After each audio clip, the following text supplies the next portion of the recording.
दोस्तों जनवरी से लेकर अप्रैल तक का कंप्लीट करंट अफेयर हम लोग पढ़ चुके हैं और ये सारा करंट अफेयर एक ही वीडियो में था जो लगभग 1 घंटे 40 मिनट लंबा था। तो इसका लिंक डिस्क्रिप्शन में दिया गया है। अगर आप कंप्लीट करना चाहते हैं इस वीडियो के बाद तो आप डिस्क्रिप्शन या पहला कमेंट जाके देख लेना। तो अब आगे बढ़ते हैं और पूरा करते हैं मई महीने का कंप्लीट करंट अफेयर। तो आइए शुरू करते हैं। पहला क्वेश्चन है, मई 2025 में विश्व बैडमिंटन महासंघ का अध्यक्ष किसे बनाया गया। दोस्तों ये प्रश्न बहुत इंपॉर्टेंट है।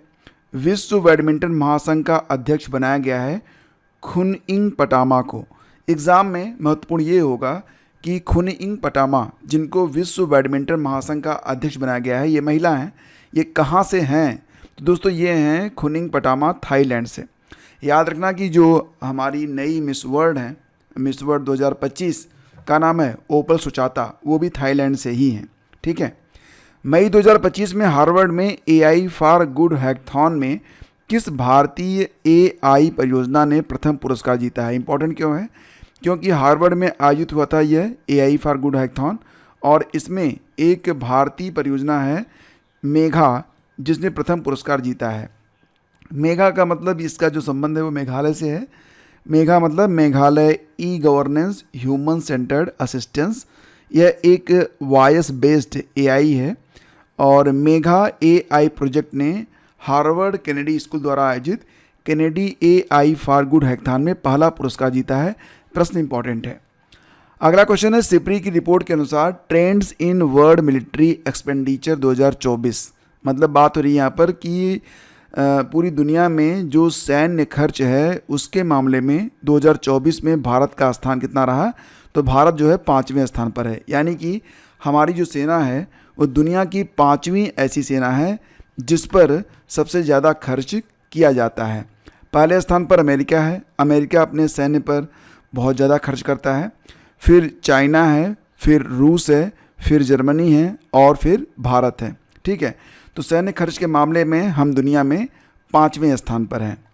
अगला क्वेश्चन देखिए, भारतीय वायुसेना के नए उप प्रमुख कौन बनाए गए हैं। यहाँ पर मैं आपको भारतीय सेना के जितने भी प्रमुख और उप प्रमुख हैं सारा रिवीजन करवा रहा हूँ। तो ध्यान दीजिएगा कि भारतीय वायुसेना एयरफोर्स के नए उप प्रमुख बन गए हैं नर्मदेश्वर तिवारी। नर्मदेश्वर तिवारी ने SP धारकर का स्थान लिया है। एयर मार्शल नर्मदेश्वर तिवारी गांधीनगर में दक्षिणी पश्चिमी वायुकमान की कमान संभाल रहे थे। अब ये बन गए हैं वायुसेना के नए उप प्रमुख। देखो दोस्तों, यहाँ पर हमारे जो वायुसेना प्रेसिडेंट हैं, अध्यक्ष हैं, उनका नाम है अमरप्रीत सिंह। वायुसेना दिवस प्रतिवर्ष मनाते हैं हम 8 अक्टूबर को। और भारतीय सेना उप प्रमुख कौन है? तो देखो यह बात हो रही है थल सेना के बारे में। हमारी जो थल सेना है उसके उप प्रमुख हैं SN राजा सुब्रमणी, जबकि प्रमुख कौन है? उपेंद्र द्विवेदी हैं। इंडियन नेवी के वाइस चीफ कौन है? दोस्तों ये हैं कृष्णा स्वामीनाथन, जबकि चीफ कौन है? R हरि कुमार। यहाँ पर हम जल सेना के बारे में बात कर रहे हैं, नेवी के बारे में बात कर रहे हैं। तो सारी जो यहाँ पर नियुक्तियाँ हैं ये महत्वपूर्ण हैं और आपका एक कंप्लीट रिवीजन यहाँ पर हो रहा है। आगे बढ़ते हैं। 1 मई 2025 को प्रधानमंत्री नरेंद्र मोदी ने पहले वेव्स शिखर सम्मेलन 2025 का उद्घाटन किया है। कहाँ पर? तो दोस्तों मुंबई में हुआ है पहला वेव्स शिखर सम्मेलन 2025 में। वेव्स का फुल फॉर्म एग्जाम में आ सकता है। इसका मतलब होगा world audio visuals and entertainment summit. तो यह दुनिया का ऑडियो यानी कि ध्वनि, विजुअल्स यानी कि दृश्य, तो दृश्य और श्रव्य और मनोरंजन पर आधारित ये समिट था। इसका नाम रखा गया है वेव्स और इसका शिखर सम्मेलन हुआ कहाँ पर? मुंबई में। कब हुआ था? 1 मई को, जिस दिन मनाया जाता है क्या? World labour day. थीम बताओ क्या होती है? 1 मई को मनाए गए विश्व श्रमिक दिवस की थीम क्या होती है बताओ? हाल ही में प्रोजेक्ट कुइपर के तहत ब्रॉडबैंड इंटरनेट के लिए 27 उपग्रहों का पहला बैच किसने लॉन्च किया है? तो दोस्तों ध्यान देना, ये इस प्रोजेक्ट का नाम है प्रोजेक्ट कुइपर और इसके तहत ब्रॉडबैंड इंटरनेट के लिए 27 उपग्रह लॉन्च किए गए हैं। जी हाँ दोस्तों, अमेज़ान के द्वारा। अमेज़ान वही जो कि आपके यहाँ हर सामान की डिलीवरी करते हैं, वही। ठीक है। 20वें एशियाई खेलों में किस खेल को पहली बार शामिल किया गया है? 20वें एशियाई खेल कब हो रहे हैं? 20वें एशियाई खेल होंगे अगले साल 2026 में जापान में होंगे और इसमें मिक्स्ड मार्शल आर्ट को पहली बार शामिल किया जा रहा है, तो इम्पोर्टेंट है ये। हाल ही में सीबीआई ने किस ऑपरेशन के तहत अंतर्राष्ट्रीय ऑनलाइन बाल यौन शोषण नेटवर्क को ध्वस्त किया है? तो इसका नाम है ऑपरेशन हॉक। Operation hoc. तो इसके अंतर्गत क्या हुआ है कि सीबीआई के द्वारा अंतर्राष्ट्रीय ऑनलाइन बाल यौन शोषण नेटवर्क को ध्वस्त किया गया है। ऑपरेशन टिक्का याद रखना इम्पॉर्टेंट है। ऑपरेशन टिक्का क्या है? तो दोस्तों जम्मू कश्मीर के पहलगाम में आतंकी हमले के बाद घुसपैठ को रोकने के लिए सेना द्वारा शुरू किया गया अभियान था, जिसका नाम रखा गया ऑपरेशन टिक्का। भारत सरकार ने अंगोला देश को उसके रक्षा बलों के आधुनिकीकरण के लिए कितना ऋण दिया है? तो $200 मिलियन। अंगोला देश को उसके रक्षा बलों के आधुनिकीकरण के लिए $200 मिलियन दिया गया है भारत के द्वारा। और आपको याद होगा कि हाल ही में अंगोला के राष्ट्रपति, क्या नाम है उनका? जोजो मैनुअल गोंजाल्विस, पूरा नाम तो बहुत लंबा है, जोजो मैनुअल गोंजाल्विस लोरेंको भारत की यात्रा पर आए थे। तो इसके बाद भारत ने उनको $200 मिलियन ऋण दिया है। सहायता नहीं है ये ऋण है, ठीक है, ताकि वो अपनी सेना को मॉडर्न बना सकें। नेक्स्ट है, 38 साल बाद कोई अंगोलियन राष्ट्रपति भारत आया है। अंगोला ISA फ्रेमवर्क पर समझौता करने वाला विश्व का 123वां देश बन चुका है। ये ISA क्या है? जी हाँ, इंटरनेशनल सोलर अलायंस, जिसका हेडक्वार्टर गुरुग्राम में है।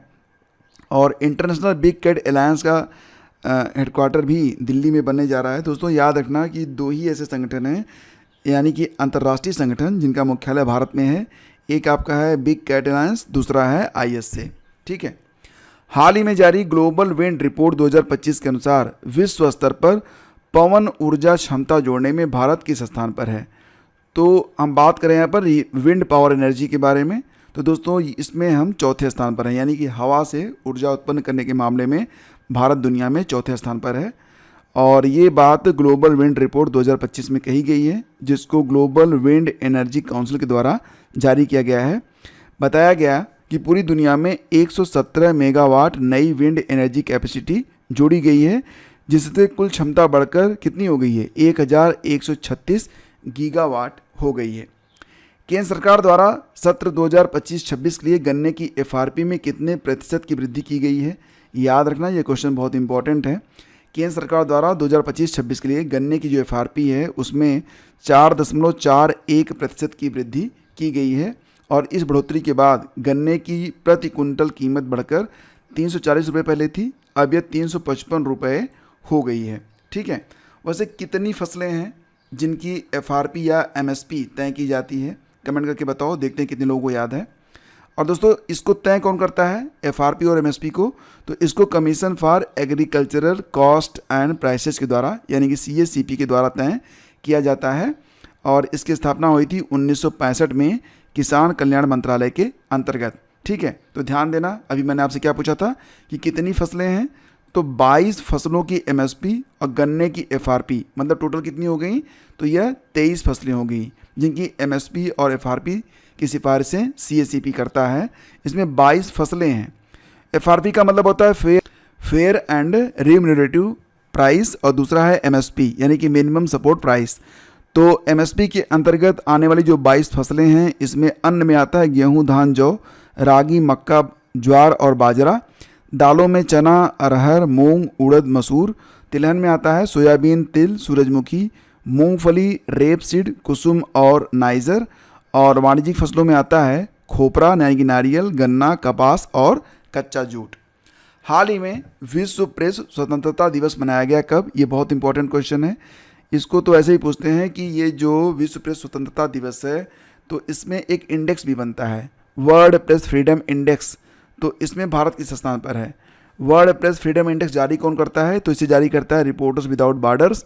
और इसमें 2025 में भारत की रैंक कितनी है? तो 151 है। और विश्व प्रेस स्वतंत्रता दिवस कब मनाते हैं? तो 3 मई को मनाते हैं।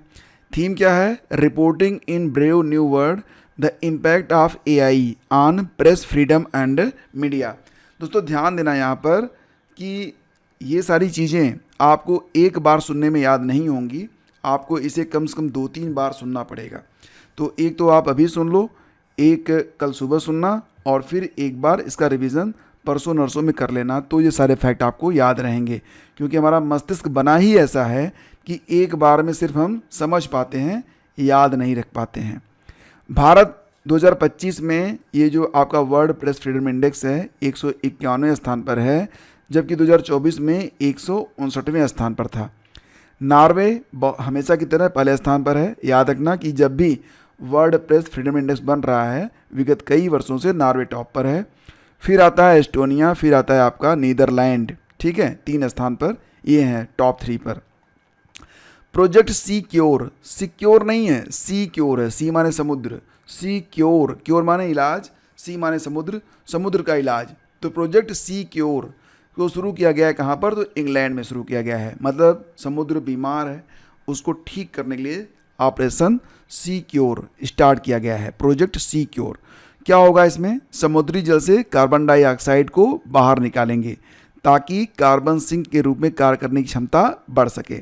नेक्स्ट है, भारत की पहली 2 जीनोम संपादित किस्में DDR100, एक का नाम है कमला, दूसरे का नाम है पूसा DST1, इसको विकसित किया गया है। तो ये 2 जीनोम संपादित फसलों की किस्में हैं, ठीक है।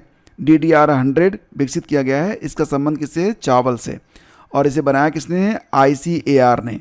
ICAR के हेड कौन है वर्तमान में, मांगी लाल जाट हैं। और ध्यान देना 2 यहाँ पर महत्वपूर्ण बिंदु हैं कि अंतर्राष्ट्रीय चावल अनुसंधान केंद्र ये कहाँ पर है, तो अंतर्राष्ट्रीय चावल अनुसंधान केंद्र ये फिलीपींस में है, जबकि भारत में चावल अनुसंधान केंद्र कहाँ पर है, कटक उड़ीसा में है। अब मैं आपसे 2 प्रश्न करूँगा, आपको ये बताना है, मैं बता चुका हूँ इसलिए बता रहा हूँ, पिछले वीडियो में मैंने आपको बताया था कि आलू का अंतर्राष्ट्रीय अनुसंधान केंद्र और हाल ही में दक्षिण एशिया के लिए आलू का एक अनुसंधान केंद्र भारत में खोला गया है। तो आपको ये बताना है कि आलू के लिए अंतर्राष्ट्रीय अनुसंधान केंद्र कहाँ पर है, और दूसरा प्रश्न कि दक्षिण एशिया के लिए भारत में अनुसंधान केंद्र आलू हेतु कहाँ पर खोला गया है। तो आगरा, मेरठ, दिल्ली या फिर गाजियाबाद, इसी में से उत्तर है, बताना इसको, ठीक है। तो आलू वाला भी याद रखना दोनों। नेक्स्ट है, अच्छा थोड़ा समय लगेगा लेकिन इसको नोट कर लो और इसको याद कर लो, और मैं इसका उत्तर आपको कमेंट बॉक्स में दे दूंगा। हाल ही में भारत ने बगलिहार बांध से पाकिस्तान को जाने वाले जो पानी का प्रवाह था उसको रोक दिया था। ये जो बगलिहार बांध है ये बना था चेनाब नदी पर। याद रखना बगलिहार बांध कहाँ पर बना है, चेनाब नदी पर, ठीक है। और ये जो 19 सितंबर 1960 को भारत और पाकिस्तान के बीच 6 नदियों का पानी बांटने को लेकर यानी कि सिंधु जल समझौता हुआ था। तो समझौते के तहत भारत की 3 पूर्वी नदियों को, जिसमें रावी, ब्यास और सतलज हैं, ठीक है। तो रावी, ब्यास और सतलज ये भारत को मिल गई थी, जबकि बाकी जो पश्चिमी नदियां थी सिंधु, झेलम और चेनाब, इनका पानी मिल गया था पाकिस्तान को। तो हमने चेनाब का जो पानी है उसको ही रोक लिया है। मई 2025 में विश्व स्वास्थ्य संगठन ने आयु अनुकूल शहर के रूप में किसे मान्यता दी है। विश्व स्वास्थ्य संगठन WHO के द्वारा आयु अनुकूल शहर घोषित किया गया है कोझिकोड, केरल, ठीक है, ध्यान देना। और यूनेस्को ने भी कोझिकोड को भारत का पहला साहित्य शहर घोषित किया है। मसाला अनुसंधान संस्थान भी कोझिकोड में है। तो ये शहर बड़ा महत्वपूर्ण है। पहले तो आयु अनुकूल है, दूसरा साहित्य शहर है, तीसरा यहाँ पर मसाला बनता है, मसाला बनता नहीं है, मसाला अनुसंधान संस्थान यहाँ पर है, ठीक है। सुदीर्मन कप का संबंध किस खेल से, बताओ। चलो मैं बताता हूँ, पहले सुनो कि जो ये 14वां सुदीर्मन कप का हुआ था, इसका खिताब जीता है किसने, चीन ने। आयोजन भी चीन में, जीता भी चीन ने। और सुदीर्मन कप खेला जाता है बैडमिंटन के लिए, ठीक है। चीन ने हराया था किसको, साउथ कोरिया को हराया था। अगला देखिए, ये इंपॉर्टेंट है, कौन सा देश 2025 में 7वें क्वाड नेताओं के शिखर सम्मेलन की मेज़बानी करेगा। तो ये संस्करण कौन सा है, तो ये है 7वां, और मेज़बानी कौन करेगा, तो हमारा प्यारा भारत, ठीक है, ये याद रखना। नेक्स्ट है, हाल ही में UNDP ह्यूमन डेवलपमेंट इंडेक्स 2025 में भारत की रैंक क्या है। तो दोस्तों रैंक है इसकी कितनी, 130। UNDP के द्वारा इसे जारी किया जाता है। तो दोस्तों UNDP United Nation Development Programme के द्वारा यह रिपोर्ट 2023 की जारी की गई है। 2025 में भारत इसमें 130वें स्थान पर है। स्कोर कितना है भारत का, 0.685, और भारत जो है इस स्कोर के आधार पर मध्यम मानव विकास श्रेणी में बना हुआ है। ये जो ह्यूमन डेवलपमेंट इंडेक्स बनता है जिसमें भारत 130वें स्थान पर है, इसमें टॉप पर आइसलैंड है, फिर नॉर्वे है, फिर स्विट्ज़रलैंड है।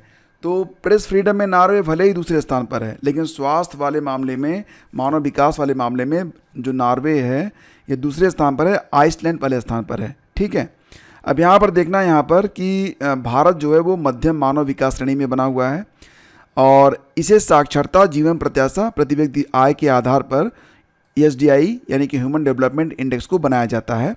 अंतिम स्थान साउथ सूडान को मिला है। थीम रखी गई है a matter of choice, people and possibilities in the age of AI। UNDP की स्थापना होती है 1965 में। हेडक्वार्टर न्यूयॉर्क में है। हेड कौन है? क्या पढ़ेंगे इसे आप? अचीम स्टेनर।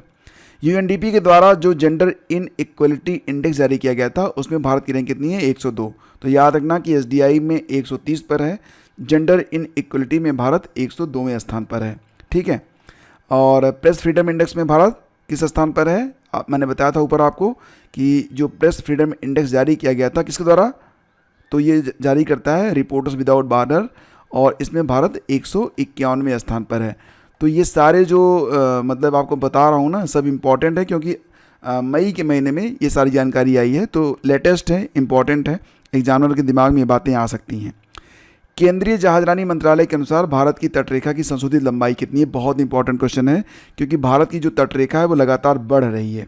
ठीक है, फिलहाल जो नई लंबाई बताई जा रही है भारतीय तटरेखा की वो कितनी हो गई है? ये हो गई है 11,098.81 किलोमीटर। ये बहुत ज़रूरी है, इसको याद रखना। भारत की जो संशोधित तटरेखा है उसकी लंबाई हो गई है 11,098.81 किलोमीटर। पूरा नहीं याद है तो 11,000 किलोमीटर तो याद ही रखना। ठीक है, शिपिंग मंत्री कौन है? सर्बानंद सोनोवाल। उन्होंने भारतीय तटरेखा पर नए आंकड़े जारी किए हैं और ये जो तटरेखा बढ़ी है, जो 11,098.81 किलोमीटर हो गई है, तो इसका जो रेशियो है देखा जाए तो यह पिछले से 47.6% से बढ़ गई है। 1970 में जब यह तटरेखा नापी गई थी तो केवल 7,516 किलोमीटर थी। अब कितनी हो गई है? 11,098.81 किलोमीटर हो गई है। मतलब 70 में कितनी थी?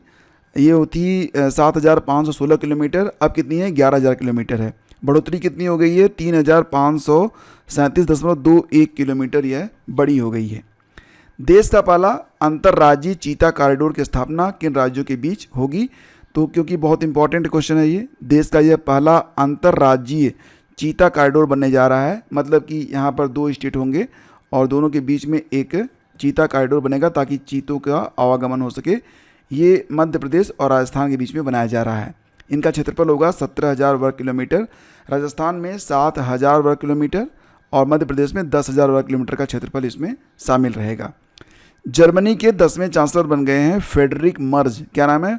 Friedrich Merz. ये जर्मनी के 10वें चांसलर बने हैं। ठीक है, इनकी पार्टी का नाम है Christian democratic union party. Germany की संसद को क्या कहते हैं दोस्तों? तो इसे कहते हैं बंड स्टेज। क्या पढ़ेंगे आप इसे? बंड स्टेज कहते हैं। और जर्मनी में अगर आप चांसलर बनना चाहते हैं तो 18 साल की उम्र में आप बन सकते हैं। स्वामित्व योजना बहुत इंपॉर्टेंट है, ध्यान देना। ये जो स्वामित्व योजना है इसका फुल फॉर्म कई बार पूछा जा रहा है।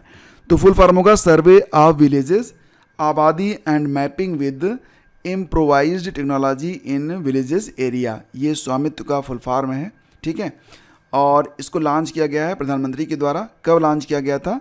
24 अप्रैल 2021 को। उद्देश्य क्या है?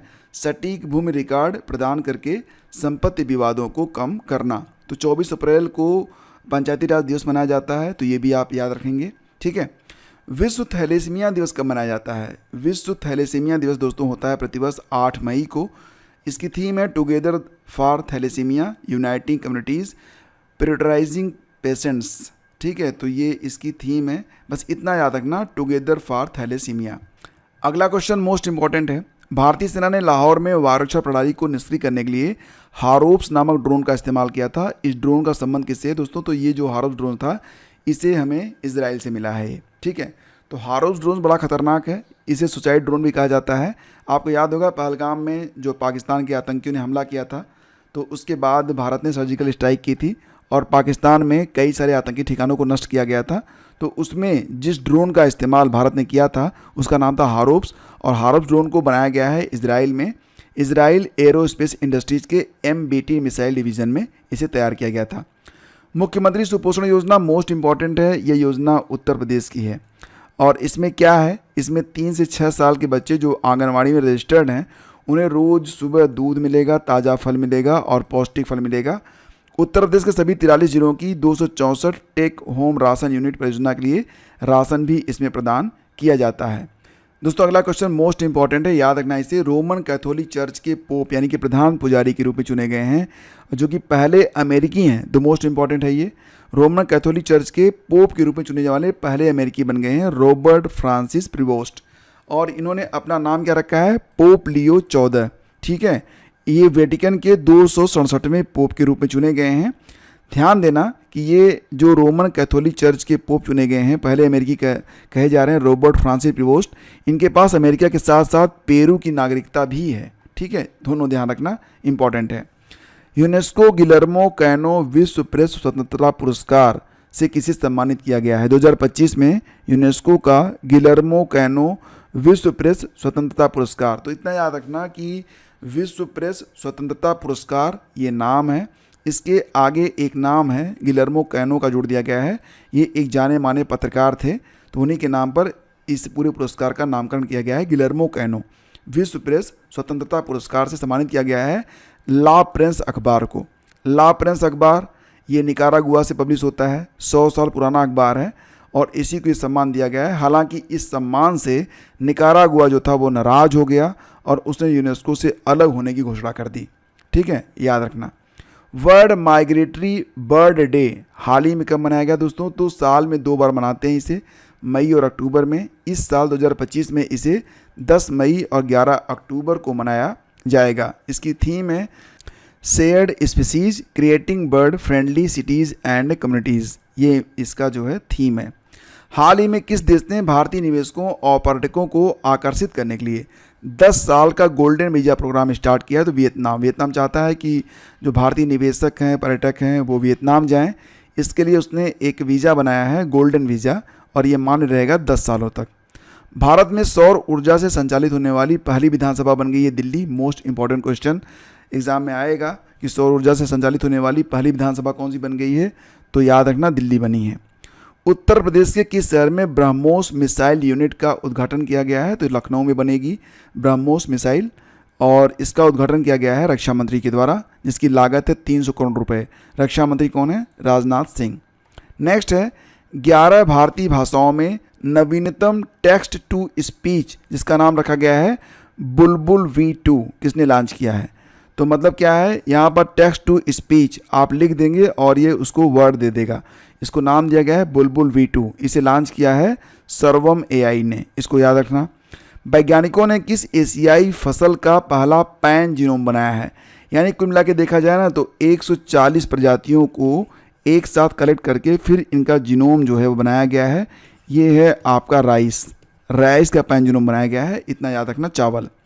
लोक लेखा समिति यानी कि PAC के अध्यक्ष बन गए हैं KC वेणुगोपाल, ये कांग्रेस से हैं।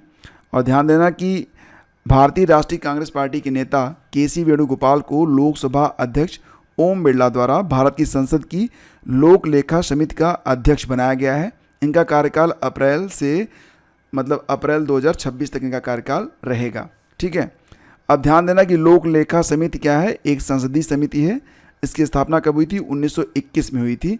और ये जो लोक लेखा समिति होती है ये 1 साल के लिए बनाई जाती है। इसका उद्देश्य क्या होता है, सार्वजनिक धन के उपयोग की जांच करना। देश का 6वां सेमीकंडक्टर प्लांट कहाँ पर स्थापित किया जाएगा, तो दोस्तों देश का यह 6वां सेमीकंडक्टर प्लांट है जो कि लगाया जाएगा उत्तर प्रदेश में। उत्तर प्रदेश में जेवर हवाई अड्डे के पास इसे भारत की SCL और ताइवान की कंपनी फॉक्सकॉन के द्वारा बनाया जाएगा। मतलब इसे कौन निर्मित करेगा, बनाएगा कौन, तो भारत की SCL और ताइवान कंपनी है फॉक्सकॉन, दोनों मिलकर बनाएंगे सेमीकंडक्टर प्लांट। कहाँ पर, उत्तर प्रदेश में। विश्व खाद्य पुरस्कार 2025 किसको प्रदान किया गया है दोस्तों, तो ये दिया गया है मारियंगा हुंगरिया को। क्या नाम है, मारियांगेला हुंगरिया, ये ब्राज़ील की हैं जिनको विश्व खाद्य पुरस्कार प्रदान किया गया है। ये तस्वीर देख सकते हैं आप। ब्राज़ील की माइक्रोबायोलॉजिस्ट हैं ये मारियांगेला हुंगरिया। इनको विश्व खाद्य पुरस्कार 2025 प्रदान किया गया है। क्यों? क्योंकि इन्होंने जैविक नाइट्रोजन फिक्सेशन पर अभूतपूर्व शोध किया है और इस शोध से ब्राज़ील में सोयाबीन का उत्पादन इतना बढ़ा कि सोयाबीन का बहुत बड़ा उत्पादक देश बन गया ब्राज़ील। ठीक है, तो याद रखना, इन्होंने खाने के लिए विश्व खाद्य पुरस्कार 2025 को जीता है ब्राज़ील की रहने वाली मारियांगेला हुंगरिया ने। ठीक है। हाल ही में भारत ने ड्रोन झुंडों का मुकाबला करने के लिए कौन सी स्वदेशी सुरक्षा प्रणाली का सफल परीक्षण किया है? तो भार्गवास्त्र। क्या नाम है? भार्गवास्त्र। अगर झुंड में ड्रोन आ गए तो उससे लड़ेगा, भार्गवास्त्र। और इसका परीक्षण किया गया था उड़ीसा के गोपालपुर में। इसे बनाया है solar defence and arrow space limited के अंतर्गत EEL यानी कि इकोनॉमिक एक्सप्लोसिव लिमिटेड के द्वारा। इसकी रेंज कितनी है? 2.5 किलोमीटर।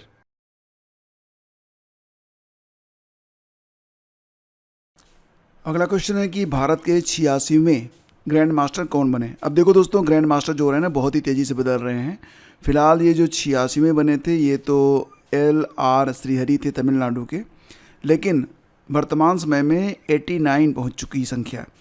भारत के जो 89th नंबर के ग्रैंड मास्टर बने हैं ये बने हैं कौन? यश रोहित कृष्णा। ठीक है। साउथ के जितने भी लोग हैं ना उनकी बहुत ही रुचि रहती है। जैसे कि हरियाणा में आप चले जाओगे एथलीट वगैरह मिलते हैं, वैसे साउथ के लोगों को ग्रैंड मास्टर बनना होता है। तो अगस्त 2025 में 89th ग्रैंड मास्टर बन चुके हैं एस रोहित कृष्णा, याद रखिएगा। सिरुई लिली महोत्सव मई के महीने में मनाया जाता है मणिपुर में। सिरुई लिली ये बिल्कुल कमल के जैसा होता है, लेकिन ये एक ऐसा लिली है जो कि मिलेगा आपको स्थल पर। ठीक है, इसीलिए मतलब ज़मीन पर उगती है ये लिली। तो यहाँ पर पहली बार इसे 2017 में मनाया गया था और इसे हर साल अब मनाया जाता है। कहाँ पर मनाते हैं इसे? तो मणिपुर में इसे मनाते हैं। अगला क्वेश्चन है कि दोहा डायमंड लीग 2025 में नीरज चोपड़ा ने कौन सा पदक जीता? तो नीरज चोपड़ा के बारे में आप जानते ही हैं, ये चर्चा में आए थे पेरिस ओलंपिक से और पेरिस ओलंपिक में इन्होंने गोल्ड जीता था। उसके बाद फिर नीरज चोपड़ा ने यहाँ पर लगातार अपना नाम जो है चर्चा में रखा है और दोहा डायमंड लीग 2025 में इन्होंने रजत पदक जीता है। ठीक है, रजत पदक जीता है और इन्होंने 90.23 मीटर का थ्रो किया था। हालांकि ये पेरिस वाले से ज़्यादा का थ्रो था, लेकिन फिर भी इन्हें सिल्वर मेडल मिला। गोल्ड मेडल किसको मिला था? तो गोल्ड मेडल जीता था जूलियन वेबर ने। जूलियन वेबर जो कि जर्मनी के हैं। तो अंतर देखोगे 91.06 और 90.03, अंतर देखो, जरा सा अंतर है, लेकिन गोल्ड और सिल्वर में। दंगल में आमिर खान ने कहा था ना कि सिल्वर को सब भूल जाते हैं, गोल्ड को लोग याद रखते हैं, वही। हाल ही में भारतीय सेना के द्वारा तीस्ता प्रहार सैन्य अभ्यास कहाँ पर किया गया है? तीस्ता प्रहार नामक सैन्य अभ्यास है और इसे पश्चिम बंगाल में किया गया इसने भारतीय सेना ने। भारत में अपना परिसर प्रारंभ करने वाली इलिनॉइस टेक यूनिवर्सिटी किस देश की पहली यूनिवर्सिटी है? तो याद रखना, भारत में अपना परिसर स्टार्ट करने वाली पहली इलिनॉइस टेक यूनिवर्सिटी यह अमेरिका की यूनिवर्सिटी है और ये शिकागो में है, अमेरिका के शिकागो में है। भारत में भी अपना परिसर ये स्टार्ट कर रही है। 10वीं के सभी छात्रों के लिए रोबोटिक्स शिक्षा अनिवार्य करने वाला पहला राज्य कौन सा बन गया है दोस्तों? तो ये बन गया है केरल। देखो फ्रेंड्स, यहाँ पर मैं जो भी प्रश्न आपको करवा रहा हूँ सारे प्रश्न बहुत ही महत्वपूर्ण हैं, लेकिन ये कंप्लीट जो PDF है, यानी कि इसमें बहुत सारे प्रश्न और भी हैं जो मैं आपको बता रहा हूँ, ये मात्र 25% है उस PDF का। तो जो मास्टर PDF है, अगर आप उसे परचेज करना चाहते हैं तो उसका लिंक डिस्क्रिप्शन में दिया गया है। आप जाएंगे, वहाँ पर एक लिंक मिलेगा, उस पर क्लिक करेंगे और क्लिक करने के बाद आपको PDF मिल जाएगी। ठीक है, तो मास्टर PDF आप डाउनलोड कर लेना। एक ही PDF में आपको जनवरी से लेकर प्रथम 6 महीने यानी कि जून तक का कंप्लीट जो करंट अफेयर है वो मिल जाएगा, और वो भी बहुत डिटेल के साथ। यहाँ पर जो प्रश्न आपको बताए जा रहे हैं ये प्रश्न तो एज इट इज़ उसमें रहेंगे, लेकिन बहुत सारे नए प्रश्न भी आपको मिलेंगे, और इतना पढ़ना किसी भी एग्ज़ाम के लिए मोर देन सफिशिएंट है। ठीक है, तो डिस्क्रिप्शन पे चेक करके आप मास्टर PDF डाउनलोड कर सकते हैं। हाल ही में AI एंकर अंकिता किसने लॉन्च किया है? तो असम ने। तो एआई की एंकर हैं ये, मतलब आर्टिफिशियल इंटेलिजेंस से बनी हुई हैं ये। नाम है इनका अंकिता, ये असम में लॉन्च की गई है। केंद्र सरकार ने किस दिन को आयुर्वेद दिवस के रूप में घोषित किया है? आपको याद होगा ना, आयुर्वेद दिवस धनतेरस को मनाते थे, लेकिन अब इसके लिए एक तिथि तय कर दी गई है 23 सितंबर। 23 सितंबर ही क्यों, फिलहाल 23 सितंबर आने वाला है। तो 23 सितंबर को क्या होता है, पूरी पृथ्वी दिन रात बराबर होते हैं और इन्हें क्या कहते हैं, इन्हें कहते हैं शीत विषुव। ठीक है, तो बस कुछ ही दिनों के बाद दिन और रात बराबर हो जाएंगे। अभी क्या है वर्तमान में, जैसे कि आज अभी जो है 3 सितंबर है, तो अभी जो दिन बड़े हो रहे हैं, रातें छोटी हो रही हैं। 23 तारीख क्या होगा, दिन और रातें बराबर हो जाएंगी। उसके बाद दिन छोटे होने लगेंगे, रातें बढ़ने लगेंगी। और ऑपरेशन ब्लैक फॉरेस्ट नाम याद रखना, ऑपरेशन ब्लैक फॉरेस्ट, इसे नक्सलवाद के विरुद्ध चलाया गया था। बस इतना याद रखना, ये काफ़ी है। ब्लूमबर्ग ने टॉप 100 शुद्ध लाभ कमाने वाली कंपनियों की सूची जारी की है। इसमें भारत से स्टेट बैंक ऑफ इंडिया शामिल है। ठीक है, बस इतना याद रखना। बिहार के गया शहर का नया नाम गया जी रख दिया गया है, थोड़ा और सम्मानित कर दिए गए हैं, तो गया का नाम हो गया गया जी। सागरमाथा, इसे माउंट एवरेस्ट को नेपाल में सागरमाथा कहते हैं। तो यह पहला एवरेस्ट संवाद, जिसे सागरमाथा कहते हैं ना, तो इसे कहा गया पहला सागरमाथा संवाद, नेपाल में आयोजित किया गया था मई के महीने में। ठीक है, 2025 में पुष्कर कुंभ मेला यह आयोजित किया गया था उत्तराखंड में। आपको याद है ना, देखो ये पुष्कर कुंभ मेला है, एक पुष्कर मेला भी होता है, और ये लगता है कहाँ पर, राजस्थान में, जहाँ पर ब्रह्मा जी का एकमात्र मंदिर भी है। ठीक है, नेक्स्ट माड़ा गांव याद रखना, माड़ा गांव सरस्वती नदी का उद्गम इसे माना जाता है। याला ग्लेशियर भी याद रखना, बहुत इंपॉर्टेंट है। याला ग्लेशियर एशिया का पहला अमृत ग्लेशियर, इसे घोषित किया गया है। क्या नाम है, याला ग्लेशियर। यह नेपाल में था और अब पूरी तरह से सूख चुका है। नेपाल के लांगटांग क्षेत्र में स्थित याला ग्लेशियर को 12 मई को औपचारिक रूप से मृत घोषित कर दिया गया है। 2025 को ग्लेशियर संरक्षण वर्ष के रूप में मनाया जा रहा है और पहला ग्लेशियर संरक्षण दिवस ये मनाया गया 21 मार्च 2025 को। मई 2025 में इसरो द्वारा लॉन्च रॉकेट जो विफल रहा, तो इम्पॉर्टेंट इसलिए है क्योंकि यह विफल रहा था, तो इसरो ने इसे लॉन्च किया था और ये रॉकेट विफल रहा। इसका नाम है PSLV C61, याद रखना इसको, PSLV C61। इसरो ने इसे लॉन्च किया था मई में, 18 मई को। कहाँ से, तो सतीश धवन अंतरिक्ष केंद्र से लॉन्च किया था और ये विफल रहा था।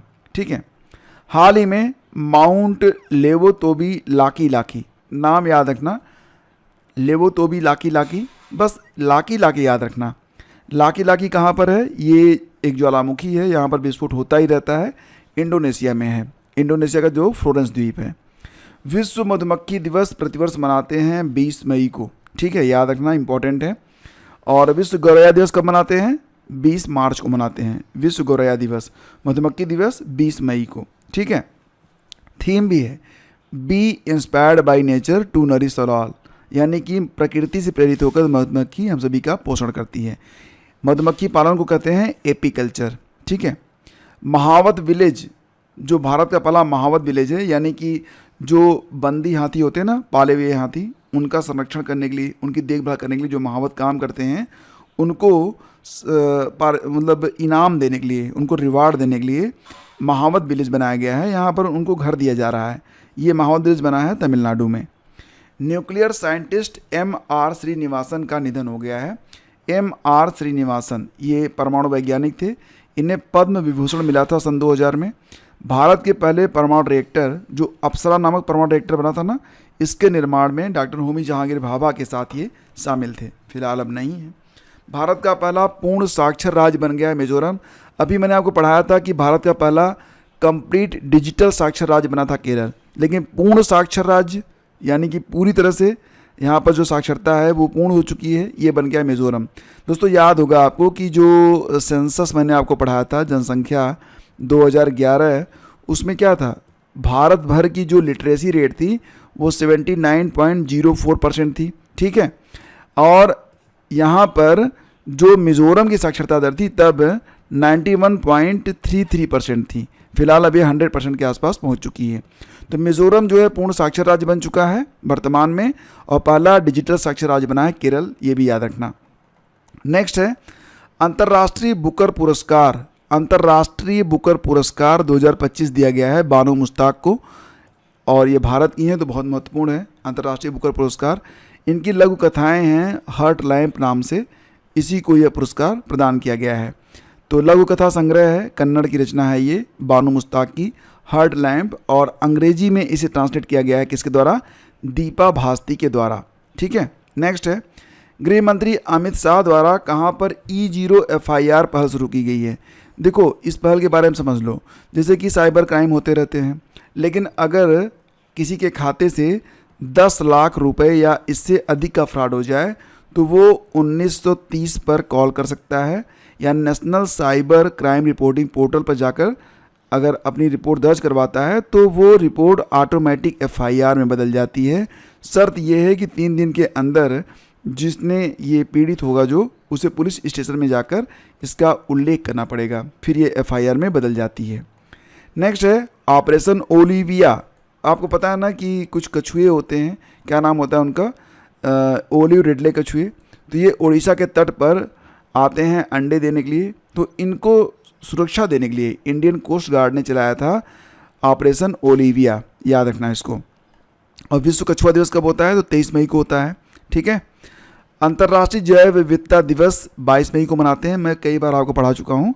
इसे यूनाइटेड नेशन ने 8 फरवरी 2001 को मान्यता दी थी। यह दिवस 22 मई 1992 को एडॉप्ट की गई convention on biological diversity CBD की याद में मनाया जाता है। तो 22 मई 2025 की थीम क्या है? Harmony with nature and sustainable development. ठीक है। और CBD क्या है? Convention on biological diversity. यह एक बहुपक्षीय संधि है जिसका उद्देश्य जैव विविधता को बचाना है। इसकी शुरुआत 22 मई 1992 को हुई थी, लागू हुआ था 93 में, 29 दिसंबर 93 में। देखो ये मणिपुर हाई कोर्ट के चीफ जस्टिस बन गए हैं के सोमेश्वर। ये पॉइंट भले ही इंपॉर्टेंट ना हो, लेकिन नीचे के 4 पॉइंट बहुत इंपॉर्टेंट हैं स्ट्रेटेजी के लिए। याद रखना कि हाई कोर्ट का उल्लेख अनुच्छेद 214 से 231 तक में किया गया है। ठीक है। हाई कोर्ट का अनुच्छेद 226 के तहत हाई कोर्ट रिट जारी करता है, और हाई कोर्ट अनुच्छेद 215 के तहत एक अभिलेख न्यायालय है, और सुप्रीम कोर्ट एक अभिलेख न्यायालय है। इसका उल्लेख अनुच्छेद 32 में किया गया है। सारे 4 बिंदु यहाँ पर बहुत इंपॉर्टेंट हैं, याद रखिएगा। नेक्स्ट है world hydrogen summit 2025। Hydrogen summit 2025 का आयोजन नीदरलैंड में किया गया था। भारत की ओर से संतोष कुमार सारंगी ने इसमें पार्टिसिपेट किया था। राहवीर योजना शुरू की गई है कहाँ पर? तो मध्य प्रदेश में। इसमें क्या होगा कि अगर कोई दुर्घटनाग्रस्त हो जाता है, कोई उसे अस्पताल पहुंचाता है, तो पुलिस उसे परेशान नहीं करेगी और उसे 25,000 रुपये का इनाम मिलेगा। लेकिन इसे आप पेशा मत नहीं बना सकते, 5 बार ही ये इनाम मिलेगा। बाकी चीज़ें आप बाद में भी सम्मान करते रहिए और अपना कर्तव्य निभाते रहिए, लेकिन बाद में आपको पुरस्कार नहीं मिलेगा, लेकिन मानवता का पुरस्कार तो आपको हमेशा मिलेगा। वैसे दोस्तों, कभी भी कोई अगर आपको इस तरीके से दुर्घटनाग्रस्त मिल जाए ना, उसकी मदद जरूर कर देना। आपकी थोड़ी सी मदद उसकी जान बचा देगी। और अब तो नियम भी बना दिया गया है कि पुलिस आपको परेशान नहीं करेगी अगर आप उससे अस्पताल तक पहुंचाते हैं तो। चुनाव आयोग ने मतदान केंद्र में मतदाताओं की अधिकतम संख्या 1500 से घटाकर 1200 कर दी है। मतलब एक मतदान केंद्र में अब 1200 लोग ही वोट देंगे। ठीक है। यह व्यवस्था 22 मई को लागू की गई है।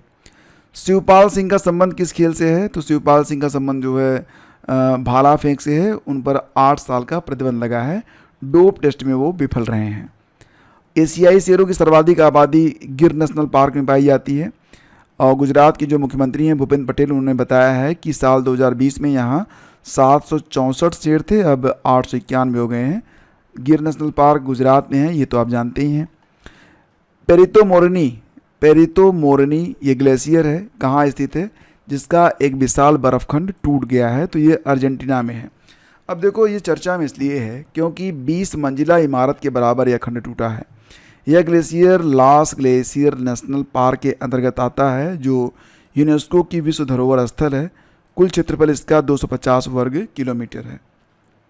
माउंट एवरेस्ट पर चढ़ने वाली पहली भारतीय दृष्टिबाधित महिला कौन बन गई हैं? इनका नाम है छोंजिन अंगमू। 29 साल की हैं, हिमाचल प्रदेश की हैं। माउंट एवरेस्ट पर इन्होंने चढ़ाई कर ली है। पहली भारतीय दृष्टिबाधित महिला हैं। भारत की पहली विस्टाडॉम जंगल सफारी ट्रेन सेवा शुरू की गई है उत्तर प्रदेश में। तो विस्टाडॉम जंगल सफारी ट्रेन सेवा ये शुरू हुई है और ये पूरे भारत की पहली ऐसी सेवा है जो कि एक ट्रेन के थ्रू चलेगी। कहाँ से? कतरनिया घाट वाइल्ड लाइफ सेंचुरी से लेकर दुधवा टाइगर रिजर्व के बीच में। हाल ही में इसरो ने 2025 को किस वर्ष के रूप में घोषित किया है? तो गगनयान वर्ष घोषित किया गया है इसरो के द्वारा 2025 को। और प्रधानमंत्री नरेंद्र मोदी ने 103 अमृत स्टेशनों का उद्घाटन किया है। अमृत भारत स्टेशन योजना कब शुरू हुई थी? 2023 में शुरू हुई थी। इसका लक्ष्य है कि 1309 रेलवे स्टेशनों को पुनर्विकसित करना, जिससे रेलवे यात्रियों का अनुभव बेहतर हो सके। प्रधानमंत्री मोदी ने वीडियो कॉन्फ्रेंसिंग से राजस्थान के बीकानेर से 103 अमृत भारत रेलवे स्टेशनों का उद्घाटन किया है। चर्चा में रहा चागोस द्वीप, ये याद रखना इम्पोर्टेंट है।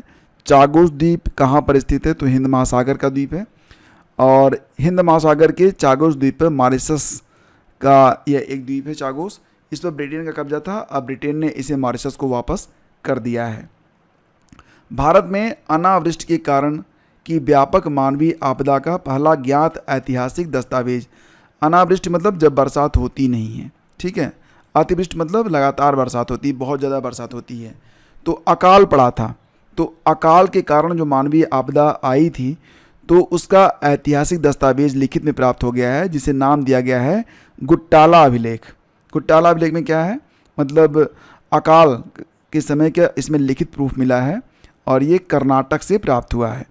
यह एक दुर्लभ कन्नड़ अभिलेख है जो भारत में अकाल के कारण हुई व्यापक मानवीय आपदा, मृतक इसमें कितने हुए थे? 6307 लोग मरे थे के बारे में बताता है। पहला ज्ञात ऐतिहासिक दस्तावेज है ये 1539 का है। इसे आर सेजेश्वर ने खोजा है। ये देखिए पहला साइकेड गार्डन स्टार्ट किया गया है उत्तराखंड में। साइकेड गार्डन क्या होता है? तो देखो इसमें 31 साइकेड प्रजातियां हैं, जिनमें 17 प्रजातियां विलुप्त प्राय हैं। इसे जापान की सहायता से तैयार किया गया है। अब साइकेड होता क्या है? साइकेड जो है ना दोस्तों, ये प्रजातियां जो हैं पेड़ों की, ये डायनासोर के काल से पृथ्वी पर ये मौजूद हैं, जिनकी वजह से इन्हें जीवित जीवाश्म कहा जाता है। ये आप देख रहे हैं ना, उस समय जो पेड़ पौधे थे ये अभी भी धरती पर हैं, इसलिए इन्हें कहते हैं साइकैड, ठीक है। साइकैड क्या है? प्राचीन पौधों का समूह है जो कभी बहुत सामान्य थे लेकिन अब इनकी संख्या कम हो गई है। तो साइकैड्स को उनकी संरचना और प्राचीन इतिहास के लिए जाना जाता है।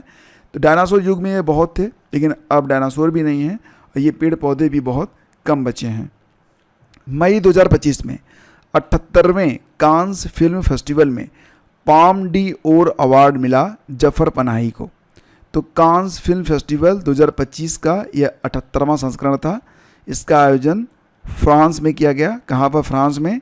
ईरानी फिल्म मेकर जो हैं जफर पनाही, ईरानी फिल्म मेकर जफर पनाही ने it was just an accident film के लिए पाम डी ओर अवार्ड को जीता है।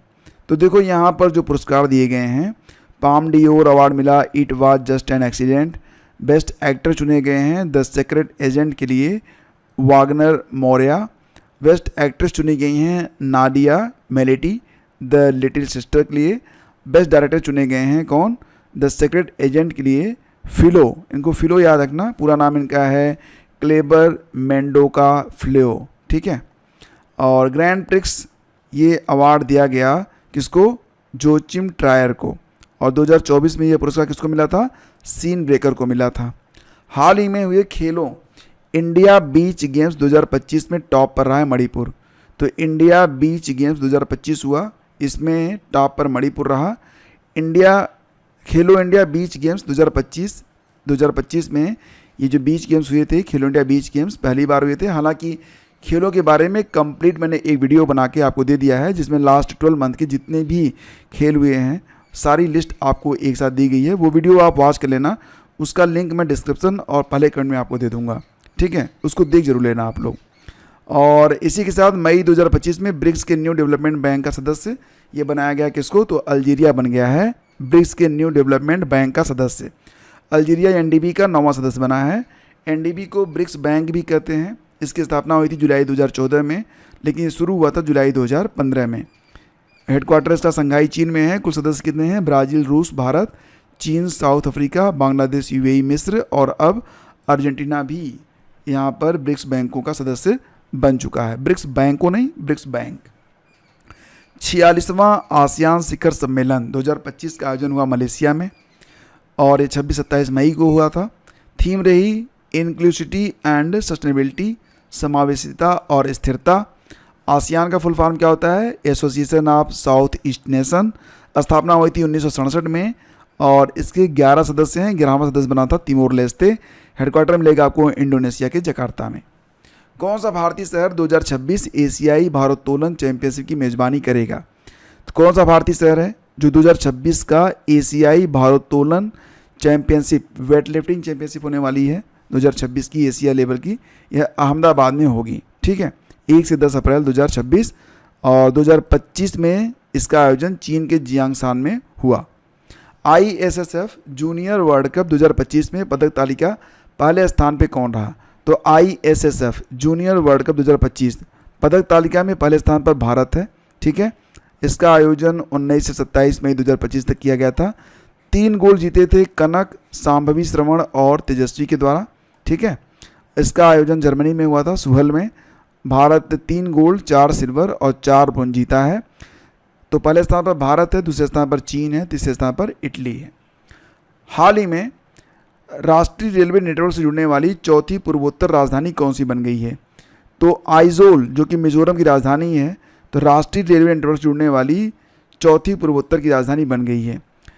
51.38 किलोमीटर लंबी बैराबी सैरांग लाइन के माध्यम से भारतीय रेलवे नेटवर्क से जुड़ गई है।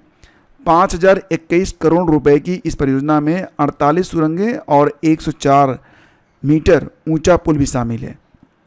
अब तक असम, त्रिपुरा और अरुणाचल प्रदेश, ये 3 राजधानियां हैं जो कि रेलवे से जुड़ चुकी हैं और अब आइजोल भी कनेक्ट हो चुका है।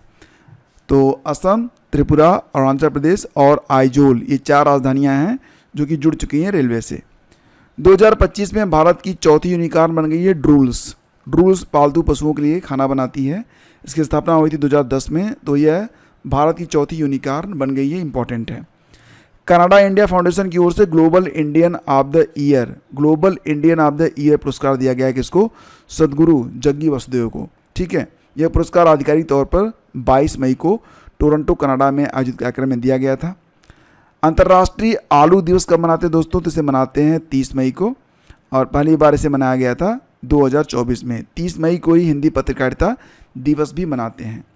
नोमैडिक एलिफेंट युद्धाभ्यास, इसका आयोजन उलान बटोर में किया गया था, मंगोलिया के उलान बटोर में। 17वां संस्करण रहा 2025 में। 31 मई से 13 जून तक इसका आयोजन किया गया उलान बटोर, मंगोलिया में। 2024 में जब 16वां संस्करण हुआ था तो ये उमरोई, मेघालय में हुआ था। हाल ही में प्रसिद्ध 7 शिखरों पर सफलतापूर्वक चढ़ाई करने वाले सबसे कम उम्र के भारतीय बन गए हैं विश्वनाथ कार्तिकेय। तो दुनिया के जो 7 प्रसिद्ध शिखर हैं सभी पर विश्वनाथ कार्तिकेय जो है चढ़ाई पूरी कर चुके हैं। 16 साल की उम्र है।